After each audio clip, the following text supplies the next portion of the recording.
নলবাৰী জিলাৰ ব্যক্তিগত খণ্ডৰ চিকিৎসালয় নৱদ্বীপ হস্পিটেলত নলবাৰী জিলাৰ সাংবাদিকসকলৰ বিনামূলীয়া চকু চিকিৎসা শিবিৰৰ আয়োজন কৰা হয়। ৰাতিপুৱাৰে পৰা অভিজ্ঞ তথা জ্যেষ্ঠ চকু বিশেষজ্ঞৰ জৰিয়তে এই সেৱা প্ৰদান কৰা হয়। প্ৰতিটো মুহূৰ্তত ৰাইজৰ সেৱা আগবঢ়াই অহা গণতন্ত্ৰৰ চতুৰ্থ স্তম্ভ সাংবাদিকসকল।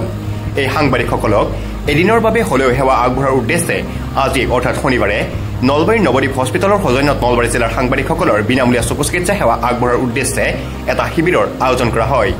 চকু চিকিৎসা শিবিৰৰ আৰম্ভণিতে এখন সভাৰ আয়োজন কৰা হয়।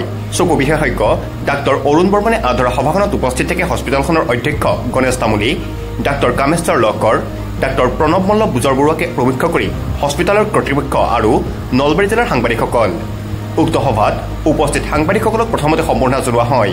ইয়াৰ পিছত উপস্থিত চিকিৎসকসকলে চকু সন্দৰ্ভত বক্তব্য ৰাখে। আনহাতে এই চকু চিকিৎসা শিবিৰটো আনুষ্ঠানিকভাৱে মুকলি কৰে নলবাৰীৰ জ্যেষ্ঠ সাংবাদিক ৰমেন কলিতাই। ইয়াৰ পিছতে অভিজ্ঞ চকু চিকিৎসকসকলৰ জৰিয়তে সাংবাদিকসকলৰ বিনামূলীয়া চকু চিকিৎসা কৰা হয়। হস্পিটেলে এটা বিশেষ অনুষ্ঠানৰ আয়োজন কৰিছে, সেইটো হ'ল সাংবাদিকসকলৰ বিনামূলীয়া চকু চিকিৎসা শিবিৰ।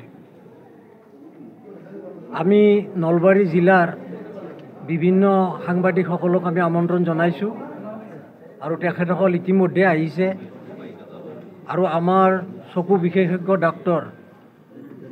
ডাক্তৰ অৰুণ বৰ্মন ডাঙৰীয়াই সকলোকে চকুৰ চিকিৎসা কৰিব, চকু পৰীক্ষা কৰিব আৰু যিখিনি তাৰ কাৰণে ঔষধ লাগে সেইটো বিনামূলীয়াকৈ যোগান ধৰা হ'ব।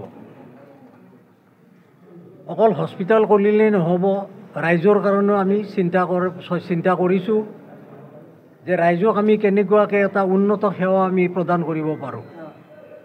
আজি লৱাৰ আছামত দেখা গৈছে যে বিভিন্ন ৰোগী বা বিভিন্নজনে খুব যেতিয়া চিৰিয়াছ অৱস্থা হয় তেতিয়া তেওঁলোকে গুৱাহাটীৰ ফালে দৌৰ মাৰে আৰু যেতিয়া এজন পেচেণ্ট যদি বঙাইগাঁও হওক ধুবুৰীৰ পৰা গৈ গুৱাহাটী গৈ নাপাওঁতেই তেওঁৰ ৰাস্তাত এটা অঘটন ঘটে।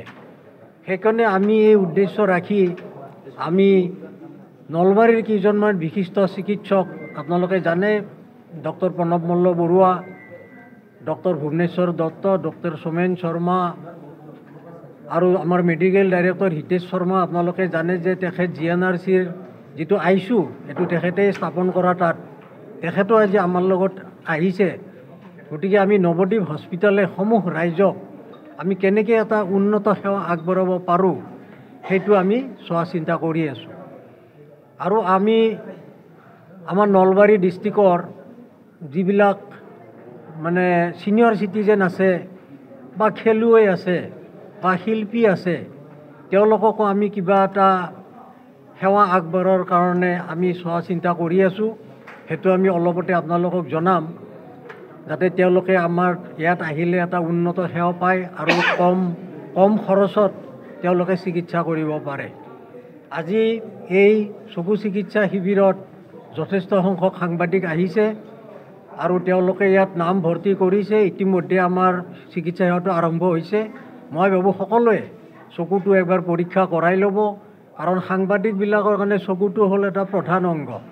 তেওঁলোকে সদায় লিখিব লাগে, সদায় মোবাইলত চাব লাগে, মোবাইলত নিউজবিলাক পঠাব লাগে আৰু এইবিলাক কৰাৰ কাৰণে চকুটো শক্তিশালী হৈ থাকিব লাগিব। যদি চকু শক্তিশালী হৈ নাথাকে তেতিয়া তেওঁলোকৰ লিখা পঢ়াত হয়তো বাধা আহিব পাৰে বা মোবাইলত নিউজটো পঠাওঁতে বাধা আহিব পাৰে। সেই উদ্দেশ্যে আমি এই চকু চিকিৎসা সেৱাটো আমি সাংবাদিকসকলৰ কাৰণে আয়োজন কৰিছোঁ। মই ভাবোঁ সকলো ইয়াত উপস্থিত হৈ আজিৰ এই যিটো অনুষ্ঠান এইটো সাফল্যমণ্ডিত কৰিব। নলবাৰীৰ প্ৰতিপুৰুষৰ ৰিপৰ্ট, নিউজ এনি 365।